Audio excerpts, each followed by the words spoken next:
Welcome to ప్రజాప్రతినిధి news. Karimnagar Gopalpur కు చెందిన ఎస్ఐ మేడిత నాగరాజుకు ఇదే గ్రామానికి చెందిన మానసకు 10 సంవత్సరాల క్రితం పెద్దల సమక్షంలో వివాహం జరిగింది. వీరికి 2 బాబులు ఉన్నారు. అంతా సవ్యంగానే సాగిపోతోంది. గత కొంతకాలం నుండి భర్త ప్రవర్తనలో మార్పు కనిపించిందని, భర్త వేరే మహిళతో వివాహేతర సంబంధంలో ఉన్నారని భార్య గుర్తించింది. వివాహేతర సంబంధం మానుకోవాలని భర్తకు చెప్పి చూసింది. అయినా అతడిలో మార్పు రాలేదు. నాగరాజు సిద్దిపేట జిల్లా కొమరవెల్లి మండలం పోలీస్ స్టేషన్లో ఎస్ఐగా విధులు నిర్వహిస్తున్నాడు. ఈ క్రమంలో మానస తన కుటుంబ సభ్యులతో కలిసి కొమరవెల్లి పోలీస్ స్టేషన్ ముందు ధర్నా నిర్వహించింది. తనపై లేనిపోని నిందలు వేసి అత్త, బావ, యారాలు తనను వేధిస్తున్నారని, తన భర్తకు దూరం చేశారని ఆరోపిస్తోంది మానస. తన భర్త, తన పిల్లలు తనకు కావాలని, లెన్షో ఆత్మహత్యే తనకు సరైన అంటూ విలిపించింది. ఎస్ఐ నాగరాజ్ గురించి పై అధికారులకు ఫిర్యాదు చేసినప్పటికీ స్పందన లేదని, తనకు న్యాయం జరగాలని మానస డిమాండ్ చేసింది.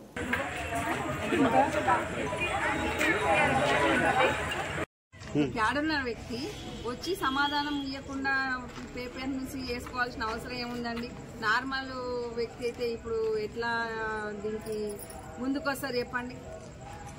ఏ సిపి అయితే ఎవరైతే ఏ వ్యవస్థ అయినా ఈ అమ్మాయికి న్యాయమే జరుగుతలేదు. ఎందుకు ఆయన కౌన్సిలింగ్ రావట్లేదు? ఎందుకు సార్ ముందుకు వస్తలేడు? ఎందుకు అమ్మాయికి న్యాయం జరుగుతలేదు? అది మేము అడుగుతున్నాం. మరి ఇప్పటికైనా కొమరవెల్లి సిపి గారా, ఎస్ఐ గారిని మేము ఒకటే కోరుతున్నాం సార్. ఎట్టి పరిస్థితుల్లో మరి అమ్మాయికి పిల్లల్ని అప్పచెప్పాలి. వాళ్ళు సార్, అమ్మాయి కూడా సార్తో కాపురం చేయడానికి సిద్ధంగా ఉన్నది. పిల్లల్ని కూడా తల్లికి దూరం పిల్లలు ఉండదు సార్. దయచేసి పిల్లల్ని తల్లికి దగ్గర ఉంచాలని సిపి గారిని మేమందరం కోరుతున్నాం. మరి న్యాయం జరుగుతుందని మేమందరం ఆశిస్తున్నామండి.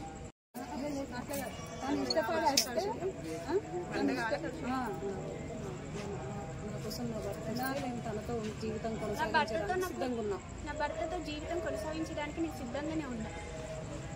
భర్త అద్దని నాకేం లేదు. నాకు నా భర్త కావాలి, పిల్లలు కావాలి. మీడియా ముఖంగా నేను ఒకటే కోరుకుంటున్నా, నా పిల్లలు నాకు ఇప్పించండి.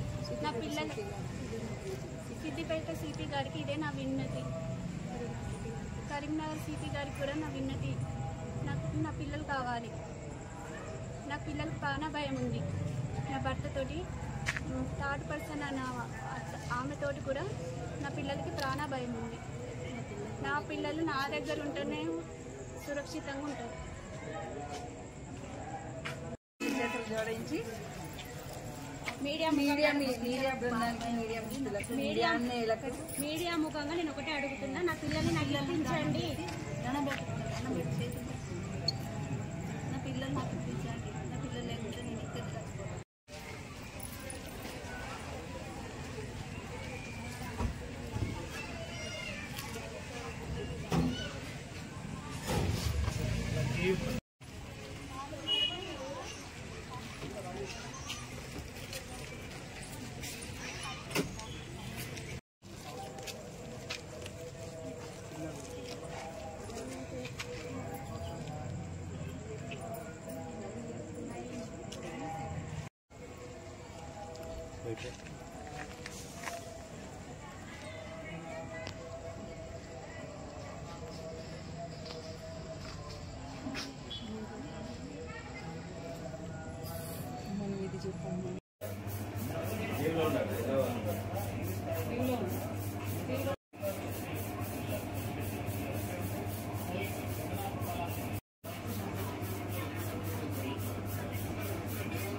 మానస, wife of SI Nagaraju, Komarelli SI Nagaraju.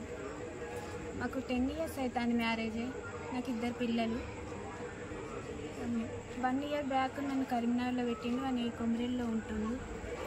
ఇక్కడికి పిల్లల్ని తీసుకొని వెళ్ళిపోయిండు నన్ను కొట్టి. కరీంనగర్లో 9 months మంచిగానే ఉన్నాం. తర్వాత నా మీద ఎలిగేషన్ పెట్టి పిల్లల్ని తీసుకొని వెళ్ళిపోయిండు. నన్ను కొట్టి పిల్లల్ని తీసుకొని వెళ్ళిపోయిండు. 2 months అవుతుంది. నేను పోలీస్ స్టేషన్ చుట్టూ తిరుగుతున్నా. నాకు ఎక్కడ కూడా న్యాయం జరుగుతలేదు. పిల్లల కోసమని నేను ఇక డిసైడ్ అయ్యి నేను ఇక్కడికి పిల్లల కోసమని ఇక్కడికి వచ్చిన స్టేషన్ ముందు కూర్చున్నా. ఇక్కడ ఇంటికి వెళ్తే ఇంటికాడ లేరు. పిల్లలు తీసుకొని హైదరాబాద్ వెళ్ళినట్టు తెలుస్తుంది. ఇక్కడ చూస్తేనేమో మీరా అమ్మాయి ఎస్ఐ భార్య అని అంటారు.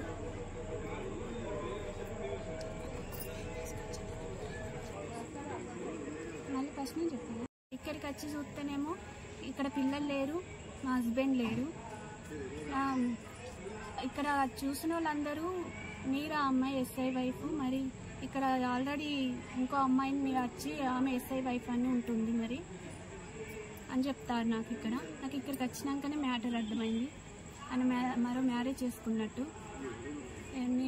నేను నా పిల్లల కోసం ఇక్కడికి వచ్చిన. నాకు నా భర్తతో సంసారం కావాలి, నా పిల్లలు కావాలి. సిద్దిపేట సిపి మేడాన్ని కూడా కలిసిన. కౌన్సిలింగ్ పిలిపించినా కూడా వస్తలేడు. స్టేషన్కి వెళ్ళినా కూడా వస్తలేడు, తప్పించుకొని తిరుగుతాడు. నేను నా పిల్లల కోసమని ఇక్కడికి మా ఆయన ఉన్న ఇంటికి వెళ్తే అక్కడ రూమ్కు తాళం వేసింది. ఇక్కడ మీరెవరమ్మా అని అడిగారు. నేను ఎస్ఐ వైఫ్ అని చెప్పిన. మీరు ఎస్ఐ వైఫ్ అమ్మ, మరి ఇక్కడికి ఇంకో ఆమె వస్తుంది, 2-3 సార్లు వచ్చింది, ఆమె ఎస్ఐ వైఫ్ అని చెప్పింది. మరి తను మానస నాగరాజు, ఎస్ఐ నాగరాజు గారి వైఫ్. ఏమైతుందంటే మొన్న గత 2 నెలల క్రితము తనను కొట్టేసి పిల్లల్ని తీసుకొని వెళ్ళిండు. అమ్మాయి మ్యారేజ్ అయ్యి 10 years అవుతుంది. అంటే ఈ క్రమంలో ఒక 8 years వరకు బాగానే ఉన్నారు. ఒక 2 years నుంచి తను వెమ్లవాడలో డ్యూటీ చేస్తున్నప్పుడు ఎవరో అనుకోకుండా ఒక అమ్మాయి పరిచయం అయింది. దాని తర్వాత పెళ్లి చేసుకున్నాడు అని చెప్పేసి తన అత్తకి ఓరల్ గా చెప్పడం జరిగింది. కానీ ఏంది అంటే ఎలాంటి ప్రూఫ్స్ లేకుండా తను జాగ్రత్త పడుతున్నాడు. అదే క్రమంలో ఎప్పటికప్పుడు అమ్మాయిని మానసను హరాస్ చేస్తూనే ఉన్నాడు. హరాస్ చేసినా కూడా ఈ అమ్మాయి ఏంటంటే సరే నా భర్తే కదా అని చెప్పేసి ఎప్పటికప్పుడు సర్దుకుంటూ వచ్చింది. కొంతకాలం క్రితం ఇక్కడికి వచ్చిన తర్వాత కొమరవెల్లికి వచ్చిన తర్వాత కరీంనగర్లో ఉంచడం జరిగింది. కరీంనగర్లో ఉంచిన తర్వాత ఒకరోజు అనుకోకుండా సడన్ గా వచ్చి అమ్మాయిని కొట్టి పిల్లల్ని తీసుకురావడం జరిగింది.